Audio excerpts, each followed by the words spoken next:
Hello friends, and welcome back to a new video. For those of you who are new here, this is my InPractice series, and it's meant to document my journey of improving my portrait work through intentional practice with the end goal of filling the sketchbook with portraits. After a very long hiatus, I am here and I'm ready to get back to work on this series. For today's portrait study, I am painting this gorgeous photo of my sister that I'm obsessed with. And I thought that it would be a good challenge for me as it's a waist-up image, and I think that working on anatomy will help make my portrait stronger in the long run. I already have my sketch prepped and I'll be working in gouache for this piece, so let's go ahead and get started. So starting with the tone background, I went in with the mid-tones and deep tones first. I'm just trying to block in some of the general shapes and sections that I'll refine later. One of the first takeaways that I got from this particular painting is how I'd like to make my process more efficient. My dream goal is to get to a level where I can capture my subject effectively within a 4-hour session. Considering how long that this piece took me, I know that that's a lofty goal, but I think reaching it will also mean that I've reached most, if not all, of my other artistic improvement goals. One of those goals is to do some more dedicated studies of things like fabric, anatomy, hands, and specific aspects of the face. I feel like at my current skill level, I'm finding myself oopsing into some of the features coming together convincingly, and others looking weaker than the quality of the face of my subject. I'm not necessarily shooting for perfection, but this painting in particular called out a lot of areas of weakness for me, and I just want to make sure I'm taking note of the things that I need to improve on. For example, I know that her dress could have been done more convincingly and with more attention to detail. And I found myself realizing at a certain point that I just put anything for the fabric instead of really paying attention to how the folds were like laying over her shoulder or cutting into her sleeve.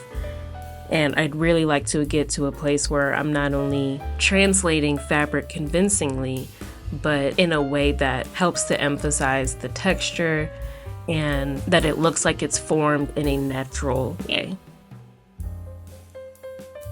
The same goes for things like hair and accessories. I'm trying to find that sweet spot between realistic and stylized, where these things translate convincingly but with minimal time spent on the smaller details. I think this will likely mean that I have to work first on how things look realistically to better understand those details, and then I can start to simplify. I think expanding my knowledge on how to execute these features in complementing subject matter can lead me to more creative and dynamic portrait pieces and make my work stronger overall. Another area of study that I think I'll be giving more attention to is light and shadows. I really want to get more comfortable pushing my scale of contrast in my portraits. Even though I have been trying to push my shadows, I find that in hindsight, I could have gone much deeper. In addition to that, I'd like to incorporate color into the complexion in a more thoughtful and dynamic way.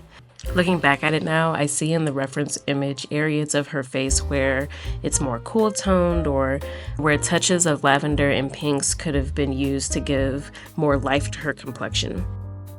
I wish that I had pushed the saturation of her blush and the cool toned highlights at the edge of her face. I'm hoping that by taking notes of these types of things that I'll be more thoughtful about my approach in the next one.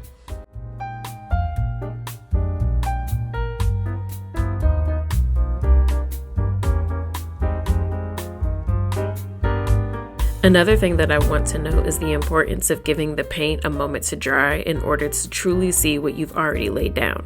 I tried to move between sections for this purpose, though eventually I just pulled out my heat gun to expedite dry time.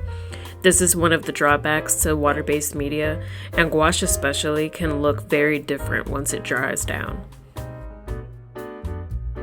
This also lends insight to things that I can focus on to improve my efficiency. As I work towards capturing my subject in fewer strokes and steps, the need for so many breaks for drying will decrease. I ended up doing this painting over the course of several days, and it added up to somewhere between 7 or 8 hours in total. I feel like I could be using that time more efficiently and be able to include more details in that amount of time.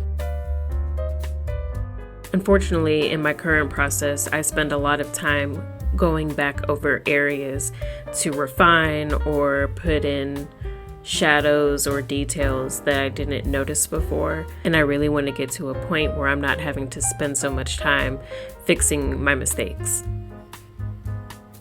I'm really happy to be back in a headspace to dedicate myself to growing artistically again, and this painting was a great jumping off point.